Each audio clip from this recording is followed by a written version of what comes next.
Questions today about how far is too far when it comes to the health care debate. A Florida congressman named Alan Grayson ignited a huge controversy when he attacked the GOP over health care reform, saying that the Republican plan is, quote, don't get sick, and if you do get sick, listen to him. I think that the Republicans understand that that plan isn't always going to work. It's not a foolproof plan. So the Republicans have a backup plan in case you do get sick. If you get sick in America, this is what the Republicans want you to do. If you get sick, America, the Republican health care plan is this: die quickly. That's right. The Republicans want you to die quickly if you get sick. All right. Well, that's one way to get at it. The GOP pounced on that, demanded an apology, just like the Democrats did when Congressman Joe Wilson shouted out, "You lie," during President Obama's speech. But instead of an apology, Republicans got this from Grayson. Take a look. I call upon all of us to do our jobs for the sake of America, for the sake of those dying people and their families. I apologize to the dead and their families that we haven't voted sooner to end this Holocaust in America. Holocaust comparison. Did you hear that? So did Congressman Grayson go too far? And should he apologize? Let's ask NPR senior correspondent and Fox News contributor Juan Williams. Good to see you, Juan. Good to be with you, Martha. You know, I just look at that. When you get the big signs made up, right, and you're flipping the big signs, you only have one motivation in my mind, and that is to end up on shows like this and other shows all across America. You want a lot of attention, right?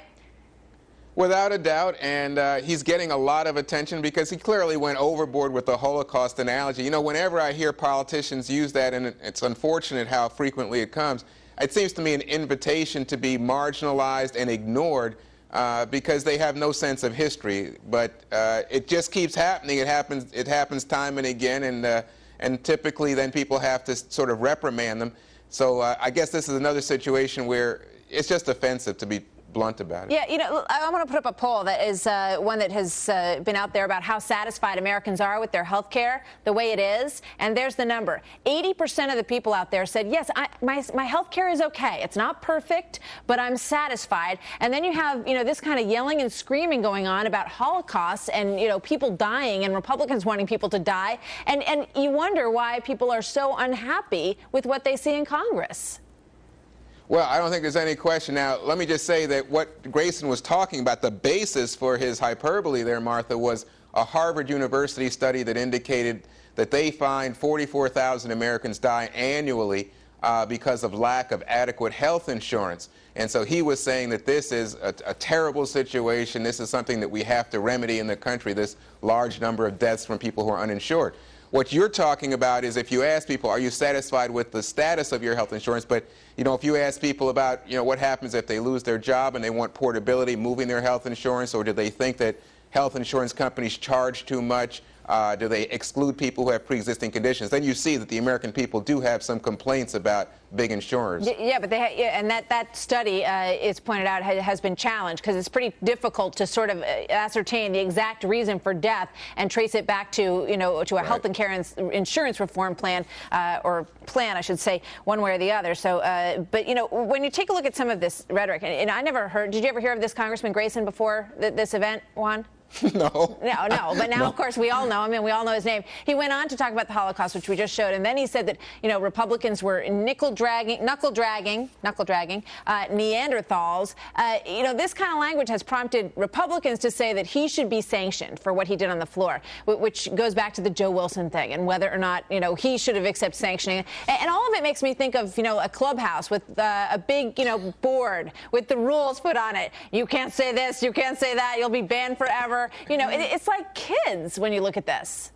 Well, I was going to say it reminds me of kindergarten. Yeah. You know, it's interesting, you know, this language and the kind of language is just so extreme. You wonder, what are they thinking? Because Republicans have, in fact, said things like, of course, the death panels. And then you had a congresswoman from Florida who was talking about Democrats, in terms of the health proposals they have in the House, want seniors to drop dead. And someone, a Republican congressman from Texas, said, oh, under this socialized medical plan, 1 in 5 American women will die. Yeah. That kind of language just doesn't contribute to the idea of, hey, let's get this done. Let's have serious conversations about the flaws that are in the proposals, and let's fix them. No, you don't hear that.